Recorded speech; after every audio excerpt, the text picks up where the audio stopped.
Hello and welcome to this Thought Leadership and Professional Development webinar brought to you by the Fashion Network. You'll have to forgive if you hear any background noises. We've got a little bit of building going on in the buildings today. Today's discussion, we will be exploring what the Metaverse means for fashion designers, fashion brands, and for the wider fashion industry. Just a few sort of things to note before we begin. If you have any questions or comments, then please leave them in the chat box. We want to keep this discussion as interactive as possible, so please do get involved. Alternatively, if you've got a long-winded or convoluted question or point you want to make, you can actually click on the raise a hand feature, and that will allow us to switch your audio feed on and you'll be able to speak to us directly. This session is being recorded and will be on our YouTube channel at a later date. So if you want to share this or listen to this again, then it'll be on there. And immediately after this session, we'll be hosting a little bit of a post-webinar debrief and networking session for about 15 to 20 minutes, where myself, my colleagues and our panelists will be there. So if you want to come and join us at that, there'll be a link in the chat box that will be shared towards the end of this session.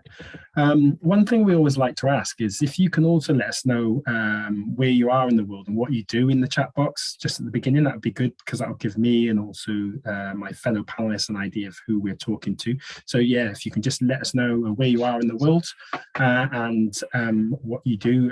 One of the panelists, James, has already asked where people who will be listening to this are from, so that'll be useful for us. My name's Dale Hicks. I'm one of the co-founders and director at the Fashion Network.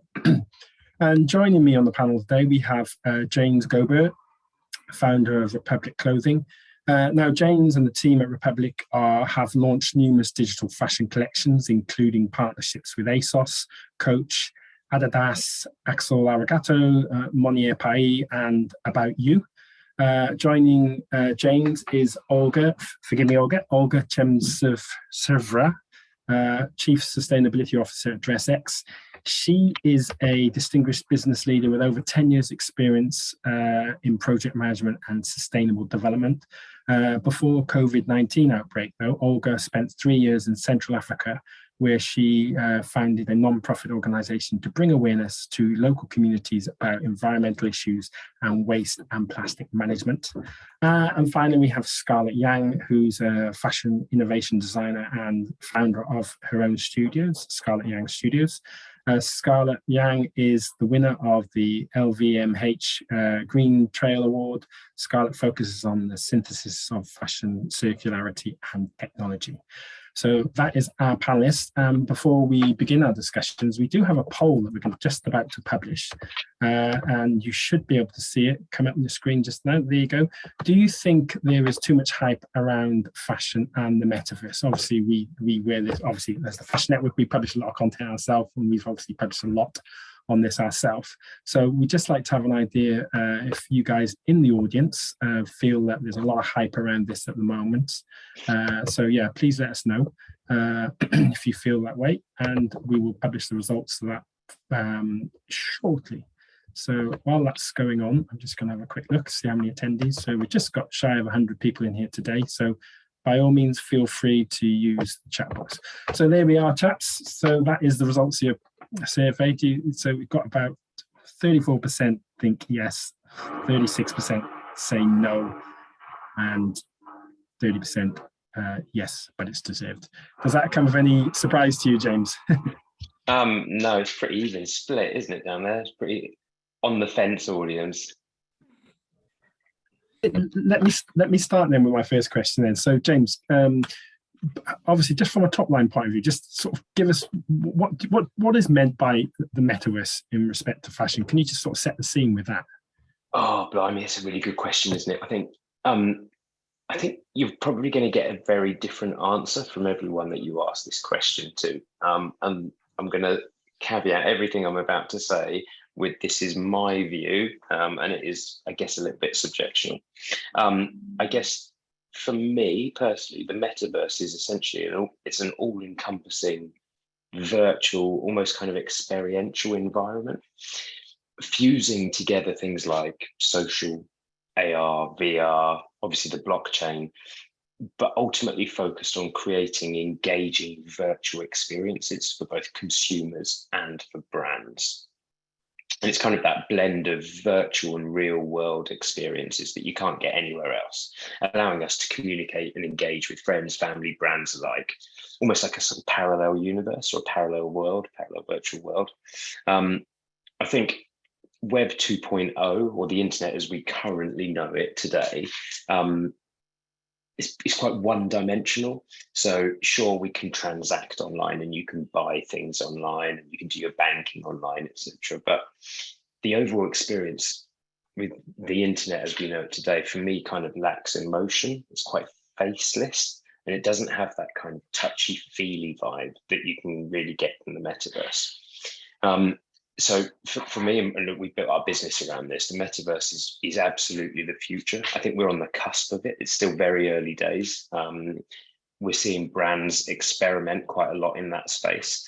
But no other industry other than the fashion industry is really making an impact in that space or really driving forward.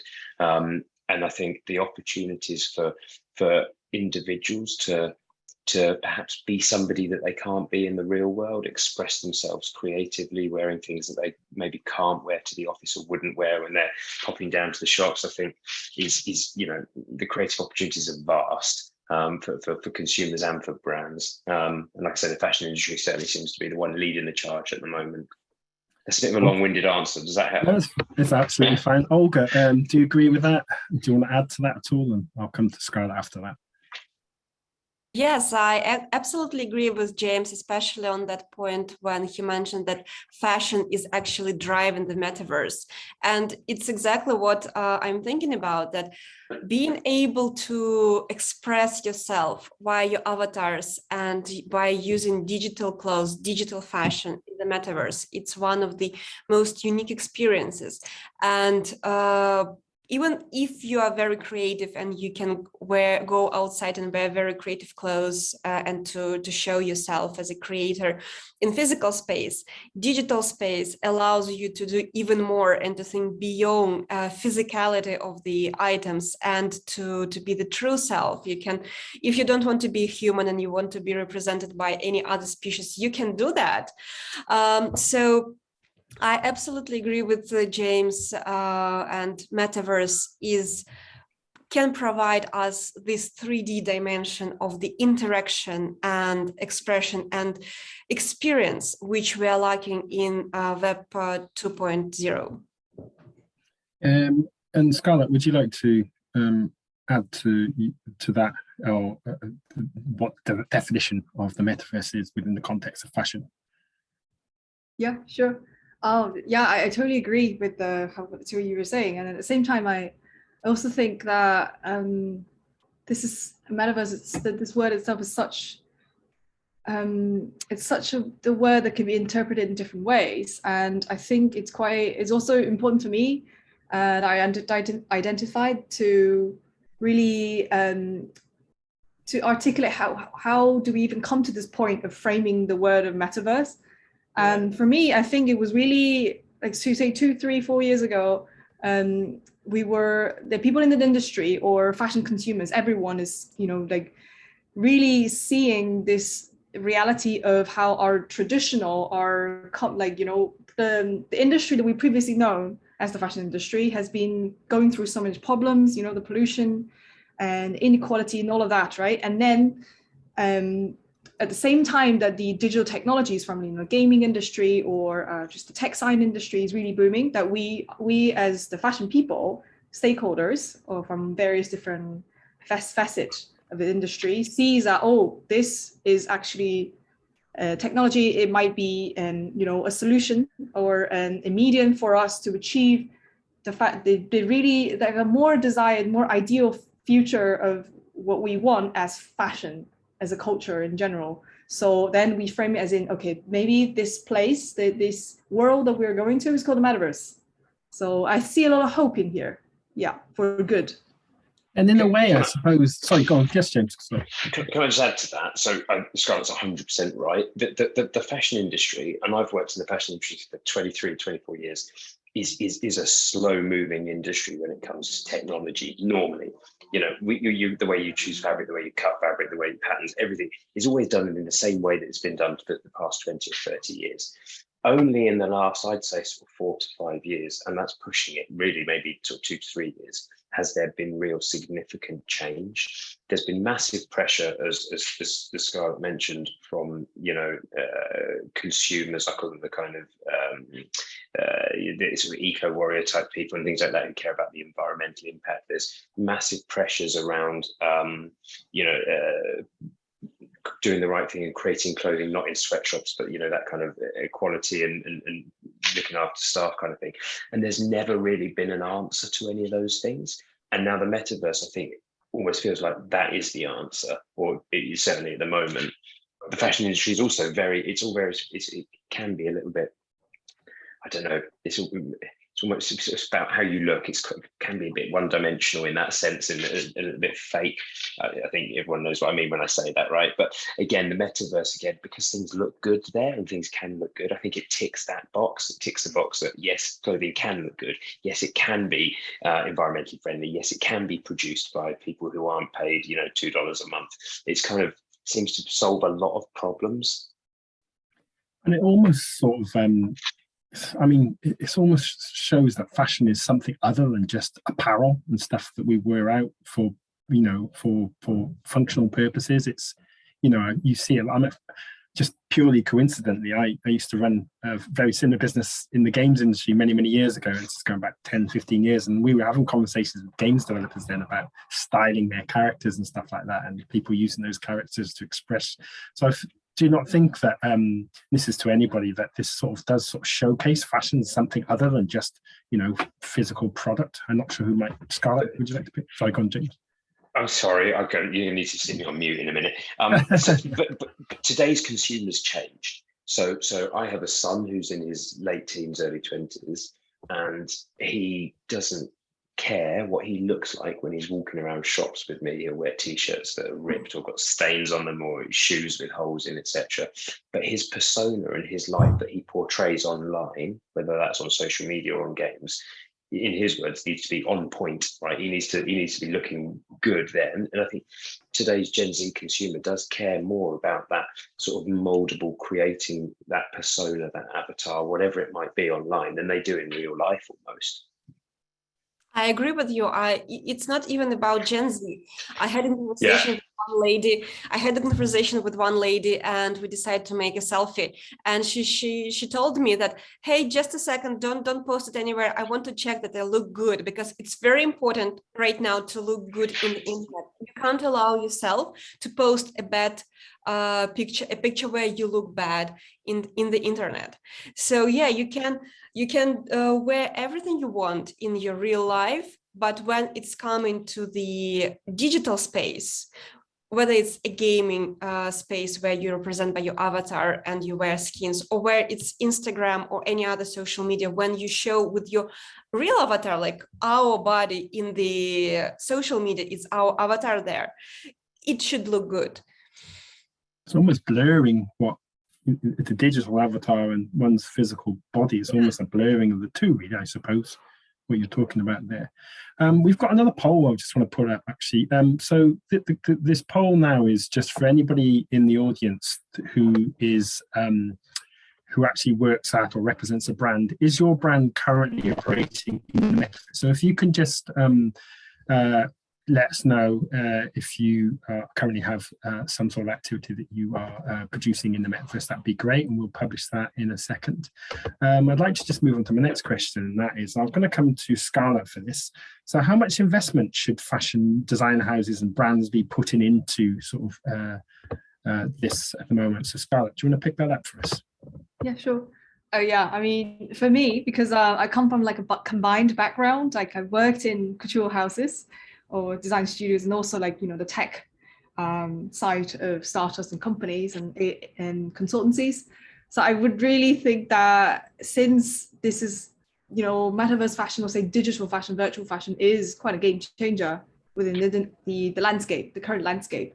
So yeah, there is quite a big amount of investment that I think should really go into investigating the potentials and the possibilities of it, because it's super new, and if you're not really, really speculating into the research into how it could it could push your brand forward, then I mean that there isn't so many people who's going to tell you what to do. Like, you have to really, I think, really spend time and effort and brains, talents all together to really go into user research into what the user really desire within this virtual consumption, and what is their manifesto as a community, what are your targeted consumer groups are, and what's their vision, what's their a vision that's aligned to your vision that you're providing them, or conducting user experiments or even design experiments to really try out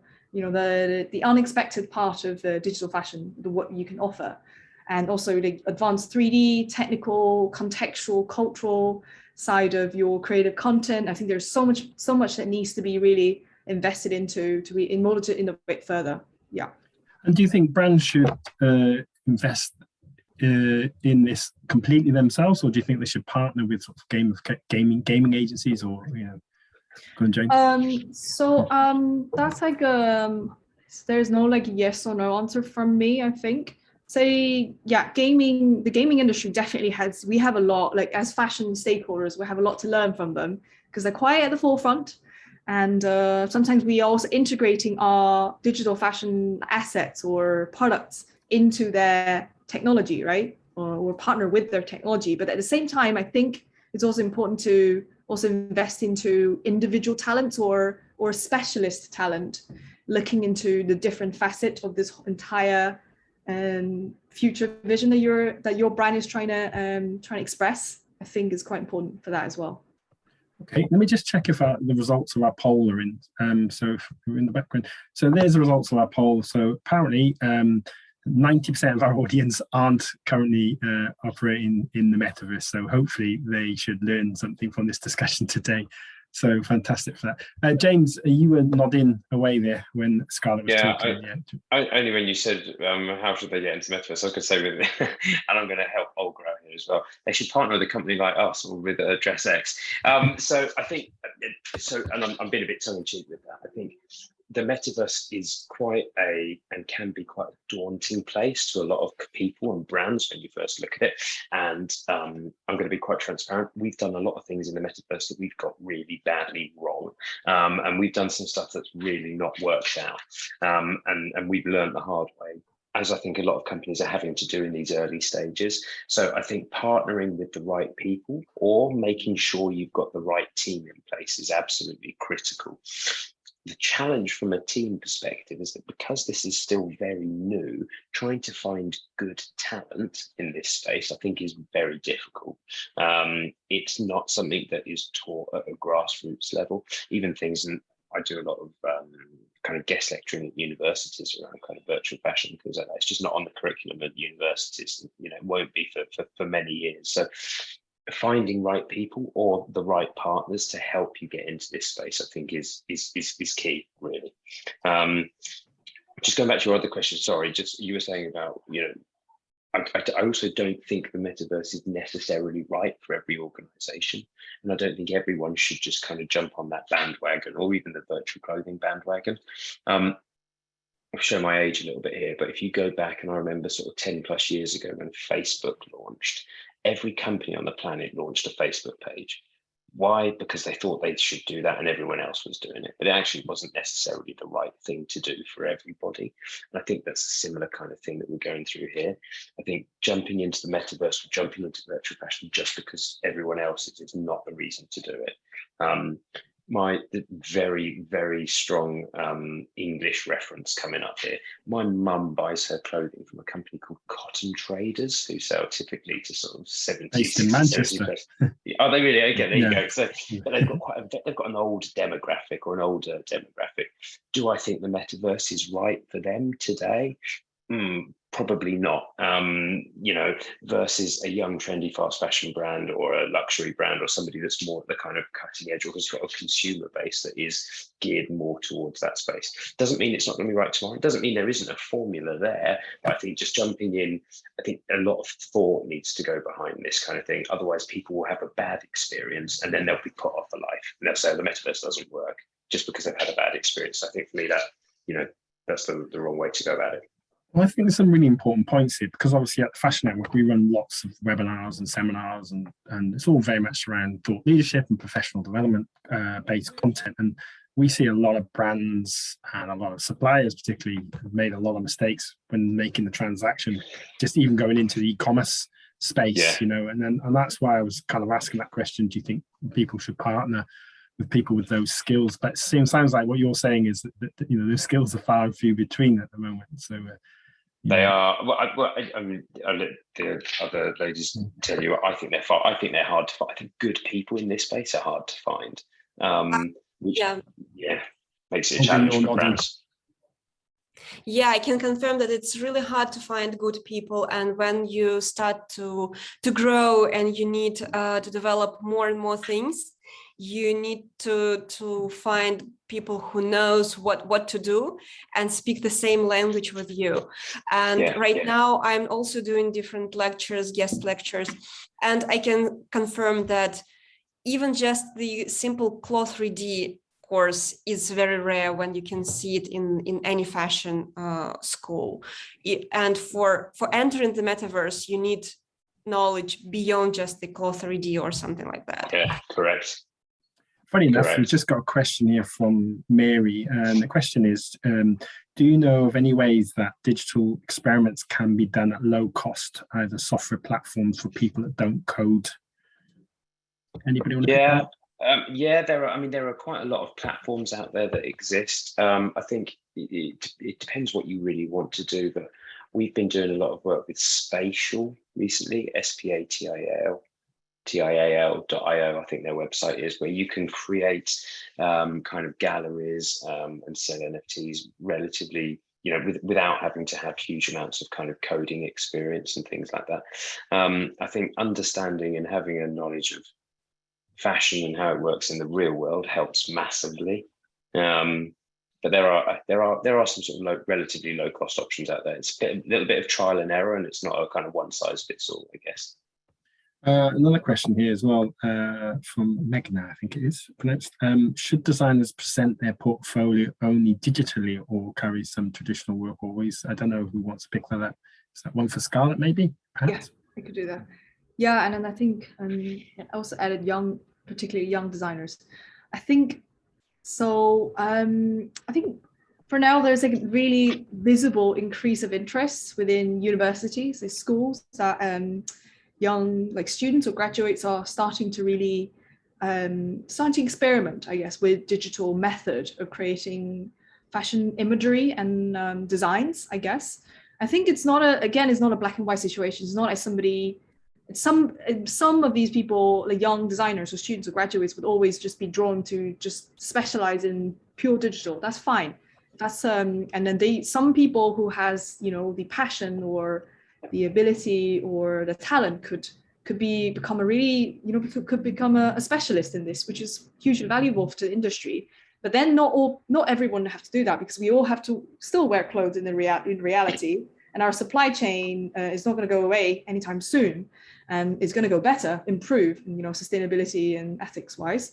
But I think traditional apparel still has its place, and the history is there, the tradition, the knowledge exchange is all there. So it's also important to learn about how do we construct, I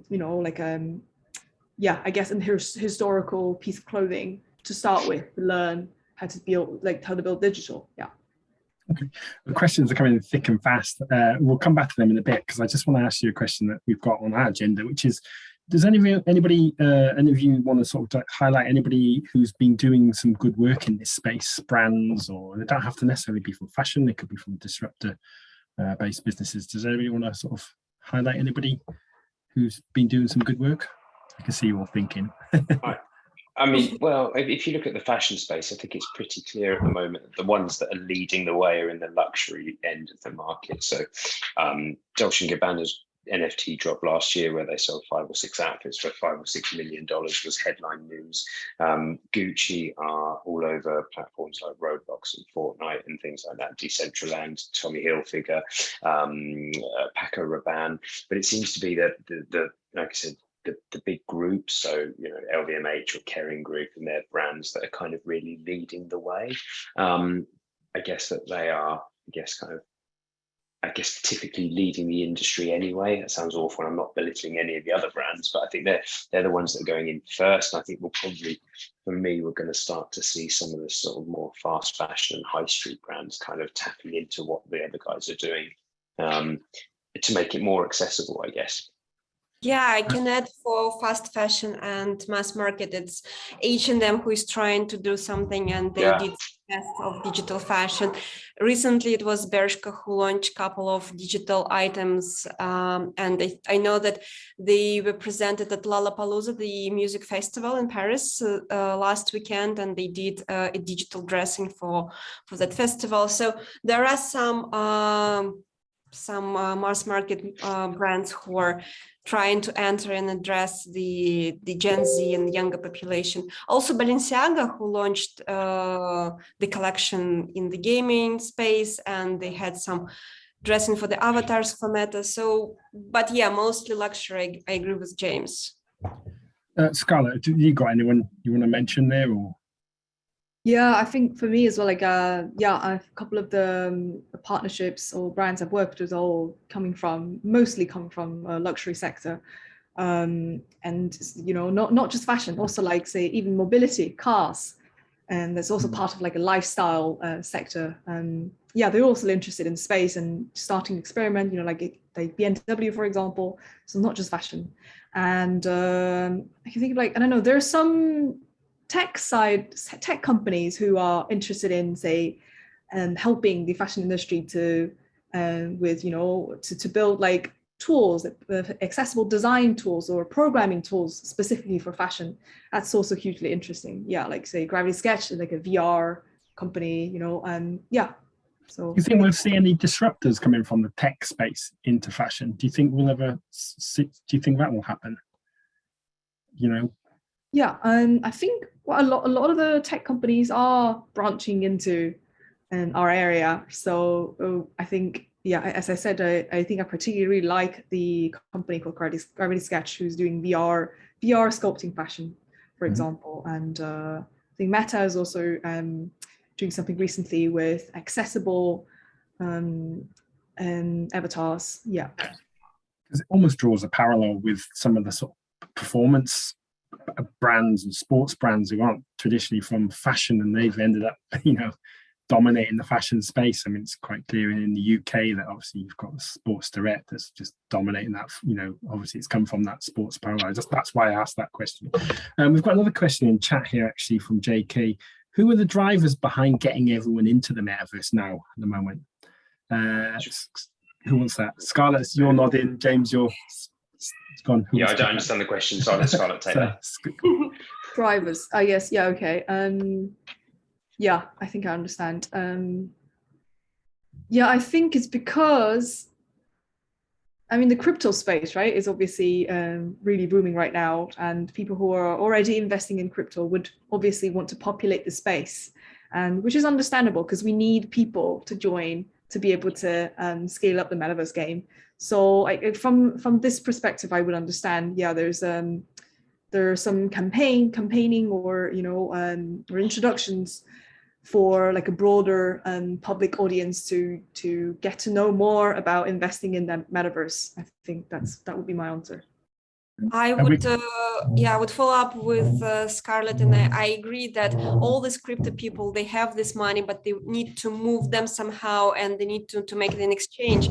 And how can they create that? They need to create the content, and fashion and visual art is what actually can create that content and bring other people from other industry, from other environments, let's say, with other cultures into the crypto space. So yeah, this is what is the driving force. And people, all these blockchain platforms starting to launch their spaces like in different metaverses and inviting young designers, 3D designers, young creators to create NFTs to make those crypto money moving. Yeah, and can I add a bit to that as well? James. Sorry, just and I 100% agree with everything that Olga and Scarlett just said. The biggest drivers for me, though, for why a brand should get into the metaverse or play in this space has got to be ultimately it comes down to revenue opportunities, in that they are, you know, whether you're selling high-end luxury, one-of-a-kind NFTs, or where it's high volume or high value, low volume, or whether you're at the other end of the scale and you're selling skins in a game like Roblox or Fortnite, where it is high volume but very low value. The margins on selling virtual clothing or virtual wearables is huge, because you've got no sort of cost of goods sold, or you've got no fabrics or, you know, products that you've effectively had to, you know, build multiple times. So there's massive revenue opportunity. No returns either. Correct, right? Exactly, and you know, so huge ROI opportunity for brands. Sitting next to that, there is a whole other audience segment that maybe don't know what they haven't tapped into yet. So that helps those brands from a awareness perspective and getting their brand seen by new people and new audience.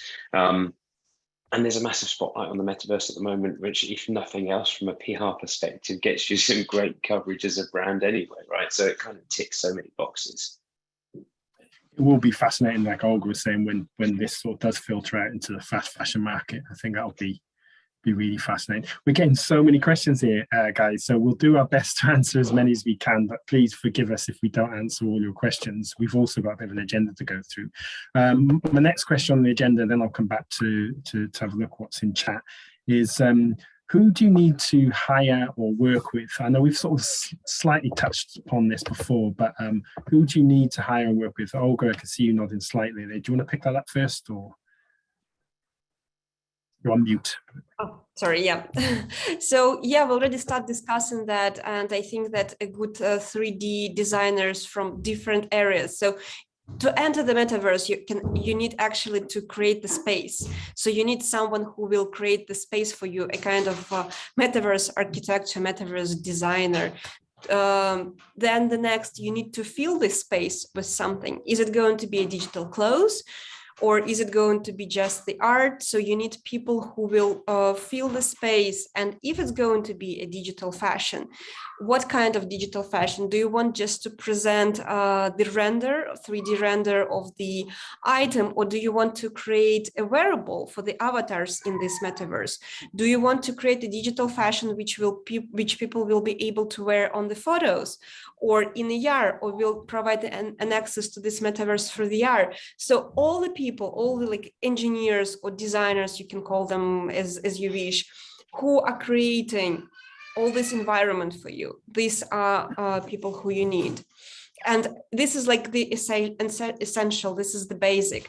And then you need to think, if you're going to do an NFT drop, who will do the marketing for you of this NFT drop? We know already that just to make an NFT drop, no one is buying it without story behind, without good marketing. And the next thing is to create a community, to build the community. So you need a person who will be building your community and to communicate with people. So it's like very high level of people you need to make your metaverse or your like space, digital space, more or less visible and successful. Okay, let's have a quick look through the chat box again and see if there's any questions here. And there's one here actually. Are there any intellectual property issues you can think of? Will the metaverse open up potentially more infringement of copyright and design or trademarks for brands? Well, I've never known the fashion industry to be the greatest when it comes to protecting intellectual property rights, but I don't know if anyone wants to pick up on that with respect to it going digital. Who wants to? I think there are massive issues. There was a guy a year or two ago who created a whole bunch of Meta Birkin bags that were complete rip-offs and Hermes knew nothing about. I think this is something we're going to find more and more. I think, yeah, that's a problem. I'm not a lawyer. I don't want to claim or answer that question without facts. It's quite difficult, but I think that this is going to be something that's going to need to be combated, I guess. But the one thing I would say is if you're buying, particularly when we look at kind of NFTs where they're minted on the blockchain, you've obviously got that security aspect there. I think it's very important though, from a consumer perspective, if you're buying these types of things, to look at who it is who's selling it, and look to make sure you're buying it from a reputable seller. Yeah, that's a challenge I think we're going to have to face. Add to that? Yeah, I think, yeah, for me as well, like I could take an example, I guess. I think through some of the NFT launching experience I've had before, like, yeah, there is a new challenge that emerged in regards to IP, which is like, say, if you're making something that's customizable, so each customized item, who owns the design IP? Because obviously the user, or especially if you have algorithms to generate it. So is it a fashion house, or is it the user who had a bit of decision-making process into, say, minting these NFT that's customized, for example. So who would have, and how is this IP right split or divided between different stakeholders? Or if you have more than one designers, entities, or collaborators working on one clothing, the digital fashion clothing, then who owns the IP? So, and then licensing, right, and all of this, I think, there's quite an exciting challenge that needs to be reconsidered. There's a lot to be reconsidered. Yeah, I agree with you, because we're all saying right now, and you can read it everywhere, that Web 3.0 is all about community and creating things together. But yes, if you're working with different designers on one project, who will own the IP, who will get ownership and the license? And because this type of co-working, this type of we've just lost Olga for a second. If you can still hear us, Olga, we've lost you. I'm sure we'll get her back in a minute. But while she's just disappeared a second, I've just noticed a really interesting question in chat, actually, from Nicia from Paris.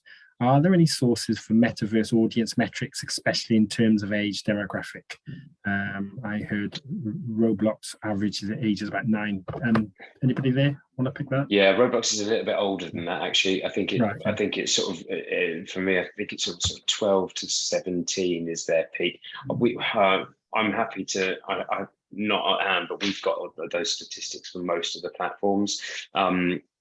They are not readily available. You need to get them from working with those platforms. But I'm happy to, if anyone wants to connect with me offline, I can give you statistics on platforms and their geographical and demographic splits. But yeah, platforms like Roblox are aimed at a younger audience for sure.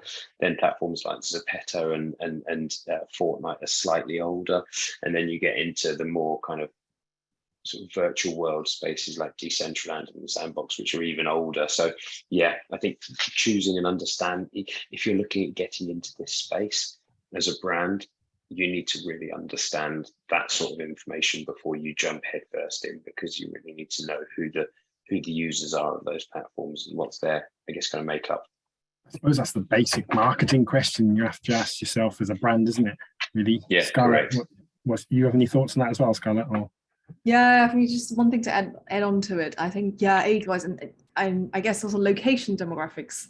Through my previous experience talking to different say digital fashion companies or stakeholders, it's quite evident that the Eastern Asia or Southeast Asia market, it takes quite a big percentage of this whole user group, a global user group of digital fashion. Like, they tend to accept it a bit more, and then it's the US side, and then finally comes to the UK and in Europe. So that's quite an interesting statistic that I know. It's interesting. But I don't think. Yeah, it's interesting because I don't think. I'm sure from the numbers I've seen before, the US actually hasn't penetrated it as much as you would think. So I think it's more Asia, 100%. I think it's maybe more Asia and Europe. Yeah, but it varies massively from platform to platform. I mean, if you take a game like, I know it's not Metaverse, but if you take a game like Fortnite, that's massive in the US versus a game or like a platform like Zepeto, which is huge in Asia. There are so many anomalies to this. It's not a very easy question to answer. Not one size fits all again.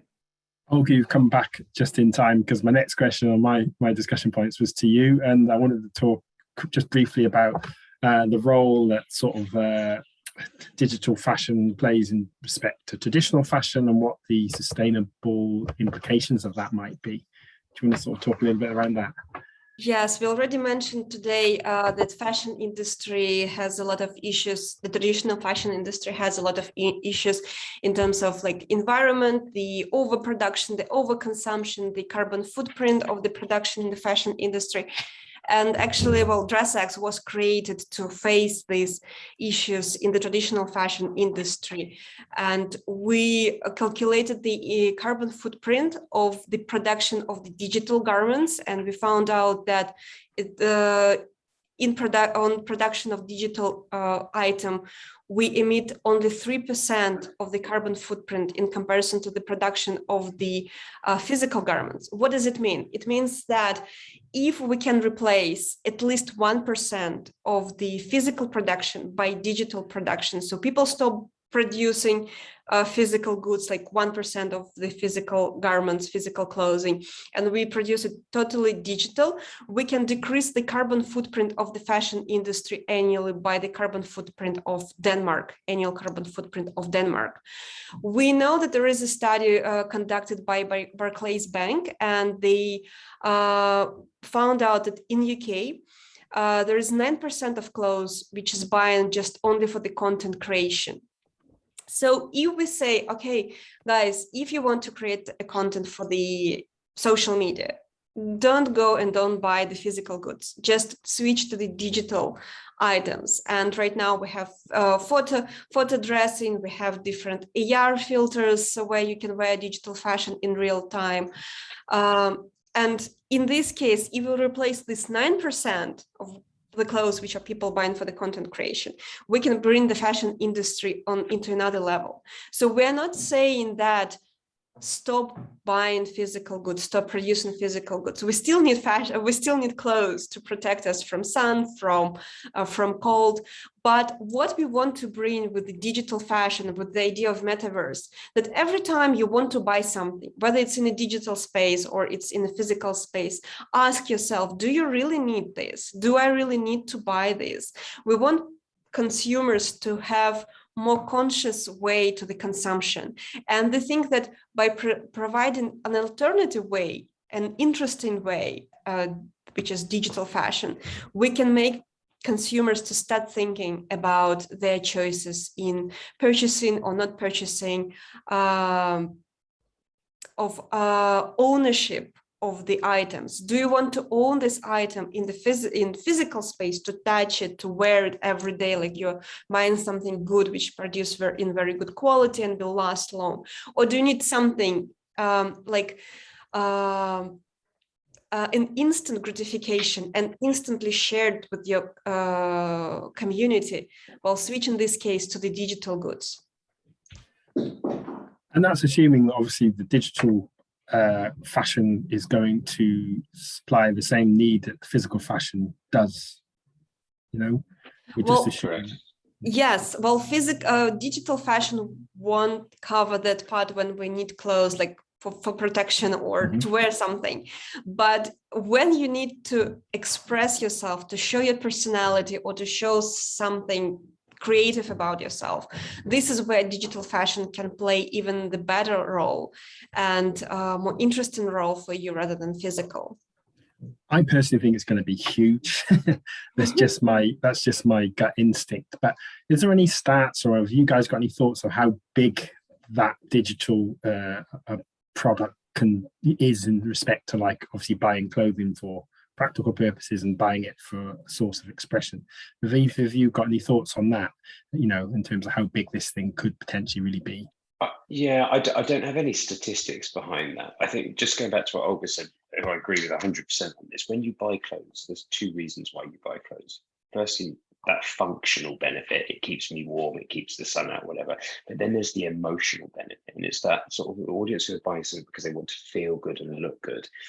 If everyone on this planet spent $100 a month on clothing, if they all just moved a portion of that to digital, that would have a massive impact on the world, right? And I think that's, everyone still, like Olga said, everyone still needs to wear clothes. I'm not saying get rid of clothes. We're just saying think and be a bit smarter about how you do this. I think going back to the audiences, it is that sort of younger audience who live their lives in this kind of pseudo real reality, virtual reality, social kind of sphere that are firstly spending money on clothes that they probably don't necessarily need, spending money on clothes that they wear once and then it ends up in landfill or in the bin, but equally are the ones that could benefit most from virtual clothing that they can wear in one of the various metaverses or places. Yeah, I agree with you. Rather than go to Shein or any other like very, very cheap mass market, it's not even H&M, it's even cheaper. So even instead of going there and to buy something which you'll wear once, go to the digital and show that using digital technologies, and then just archive that. Such a fascinating discussion, this. I love it, Olga, too. It's great. Well, I show how you can express yourself using digital tools and not just the earrings, but you can really have something very creative, which can help you to express your personality and how you feel or how you want to look like. We're getting so many questions in chat box. We will come back to that in a minute. I've just got a couple more questions I want to get off as well. So the other one was the role of cryptocurrency within all of this. James, what's your thoughts on that? Does cryptocurrency have an effect on it, or is it just? So I've been, I think, like anyone in this space, keeping an eye on the kind of whole crypto market for quite some time. I don't know if anyone remembers this, but 5-6 years ago, everyone was saying that blockchain and Bitcoin was just going to be a fad and it was just going to disappear. I think as an industry, it's proven itself that it's not going anywhere. I actually think that currency as we know it doesn't necessarily even need to be a currency as in a sort of coin or a note or I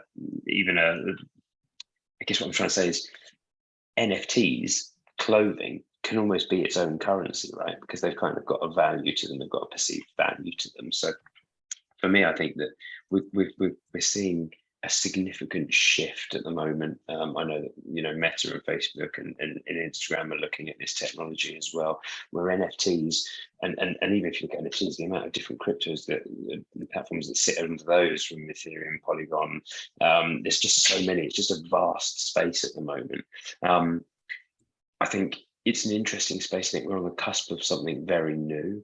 I think there are going to be some winners and there are going to be some losers in this over the course of the next few years. And I think we're going to see some companies drop off and some companies not.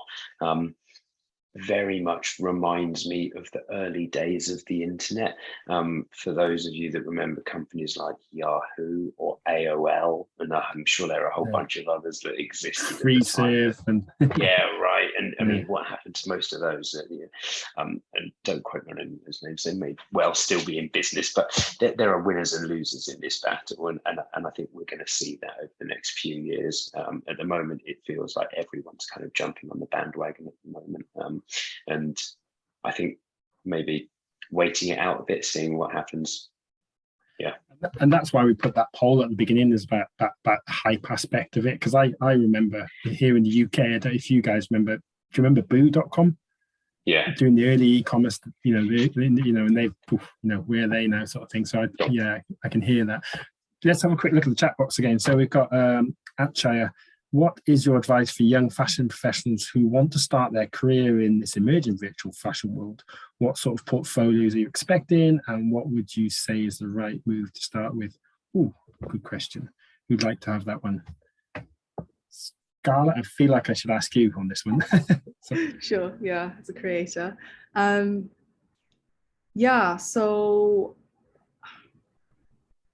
So I guess for me, my background, I came from Central St Martin's for the fashion course from London, UK, and I've been lecturing for a couple of times there for specifically digital fashion. So I guess I could speak from my tiny experience. I think, again, I don't know, it's still, yeah, after all, it's still in the creative fashion and that we're trying to assess, right, in terms of the value, the quality of these designs. So I think it's the same. It has to be visually, conceptually exceptional, or attention to detail. It's the same thing that everybody expecting. Yeah, for as to be seen as high quality work. And to start with, I think there are loads of now, because a lot of people are getting into this, especially for the creation of digital fashion creations. There are a lot of tutorials or open sourced or lessons and evening courses, or just people exchanging knowledges on asking questions, technical, conceptual questions, or sharing their journeys online everywhere, on social media, on forums. I think it's anywhere you can start if you have a passion, you have a place to begin with. So yeah. All to say, isn't it? It's still early, such early days, isn't it? You know, exactly. It's like like you say, it's like James was saying, the beginning of the internet. It was like, you didn't know you were going for. You start in the company and you end up doing a job differently 2 years down the line. Sorry, James. It's just go back to the internet. Just if you remember what it was like with an old 56k dial-up modem or whatever it was, that whole internet experience was not a pleasant one. Today, with broadband and 5G, it's a pleasant experience, and I think that's what was going to happen here with the metaverse and the kind of I think everyone on this call, I think we're all kind of going through the pain barriers of all of this at the moment, but hopefully making the output and experience a lot better later on. We've got another question here, which is quite interesting, actually. I think it's a businessy one. In order, the person's not left their name, so forgive me. So, in order to sell, what are the exchanges platforms, and what are the sales commissions, fees, etc.? Which are the leading companies that support this? You're chuckling away there, James. I feel like because there is no standard with this. So we're doing some skins at the moment in a game where their gaming platform is taking 50% of the revenue. We're selling NFTs on another platform that charges 35% of the revenue. Then there are other things where you can self-mint, where they take 1 or 2%.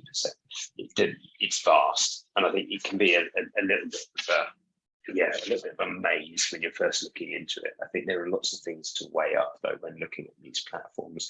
Going back to the question we were talking about earlier about where these exchanges and platforms, who they're reaching, who their customers are, where their customers are.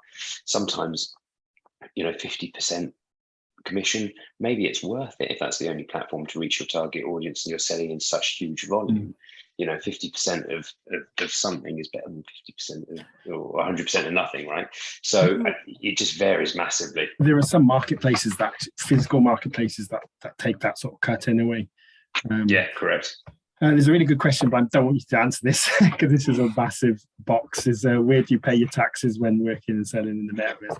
We're not going to get to that one. Sorry, JK, it's a really good question, but we're not going to get to that one. Yeah, I just had a quick conversation once with lawyers who trying to provide some services, legal services for people working in the metaverse, and they say we don't know what to do. There is no rules, there is no regulations.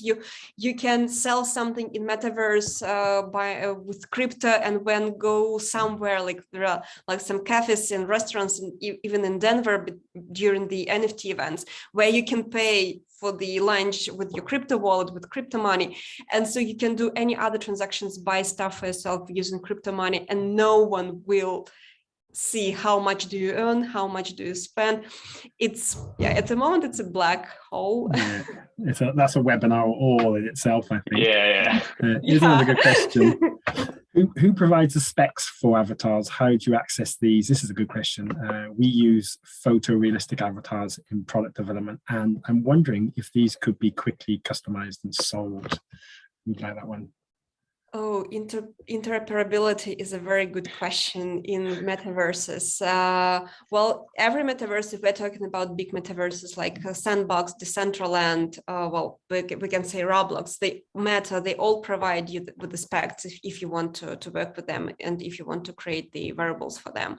So you should start with that. Everyone has a handbook, all the methodology, how you need to create that. And I think the person or the company who will create automotive tool for interoperability will be on the top of the market at the moment.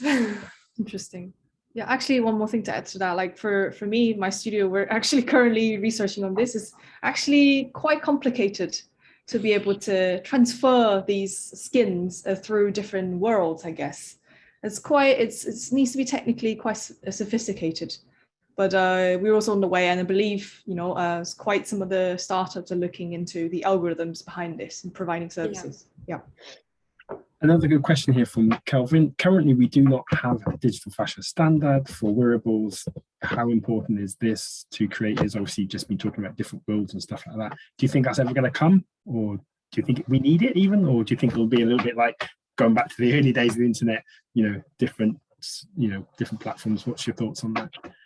Do we need to set standards?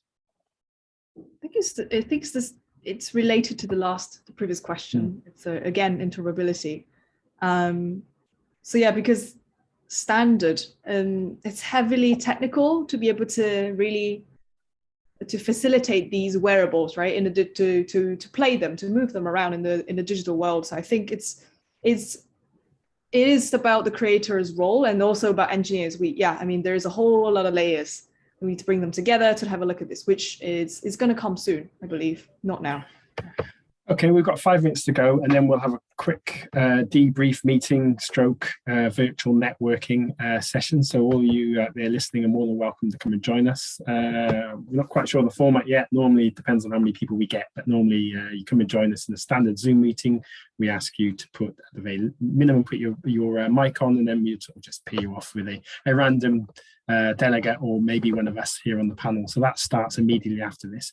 But my last question to all of you here on the panel now is, what does the future look like now?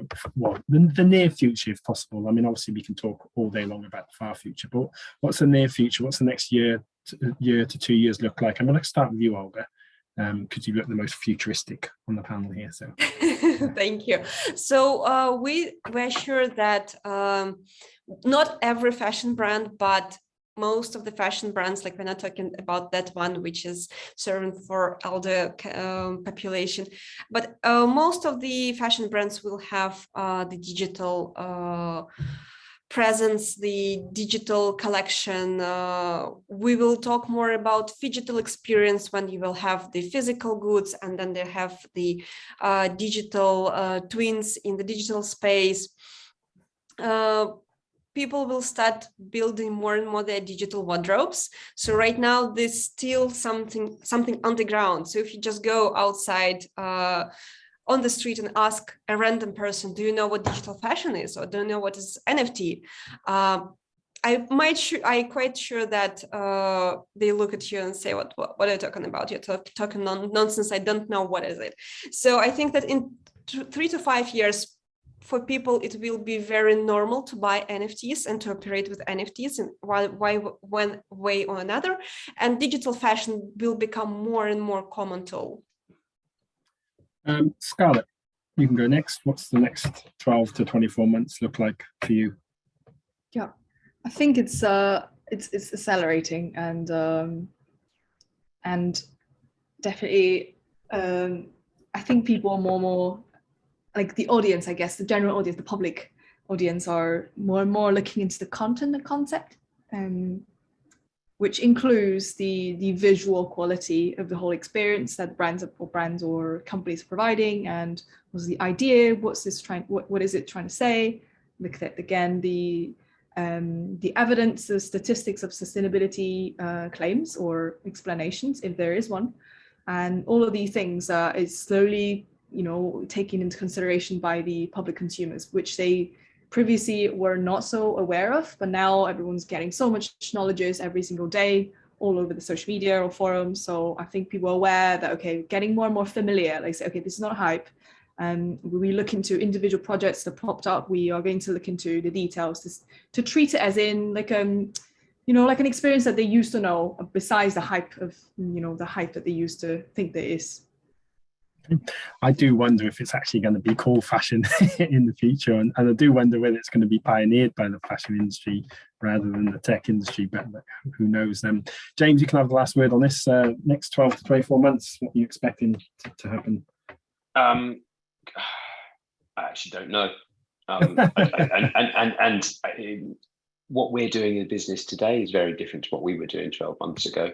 And 3 years ago, I never would have even dreamt I was doing this in this space. So it's a bit of a tongue-in-cheek answer, but I think technology is moving at such a quick rate. Consumer habits are changing faster than ever before. I don't think we really know where this is going to go. That to me is part of the excitement about it. There's no right or wrong. There is no one way or another. I think mainstream adoption is going to be key. And I think we're still on the cusp of something very big here, but I don't think any of us really know the power of what we've got in front of us. And the fundamental shift that is happening globally to the way in which we all communicate with each other, the way in which we dress, the way in which we talk, etc., is changing. And yeah, it's exciting. Hence Hence us being on a webinar here, with probably 5 years ago, we probably wouldn't. No, exactly. Yeah. I have to say, I find this topic hugely fascinating, and I'm so excited to see what the next couple of years are going to be. I mean, oddly enough, I used to work in the games industry, and now I'm working in the fashion industry. So I've kind of got, and funny, I know people from the games world that just don't know anything about the fashion world and vice versa. So I think it's going to be really interesting. I was hoping to get a couple of games developers on here actually. But watch this space. We might be running another one of these perhaps in the real world. Probably be in the UK, so watch this space. Well, I want to just say thank you to all the three of you, Olga, Scarlett and James. I really appreciate your time and your insights. Delighted to see you behind the scenes in the green room quickly after this for a quick chit chat and a debrief, and our audience are also welcome to join us, so I'll see you shortly. Thank you very much. Thank you. Thanks guys. Bye-bye.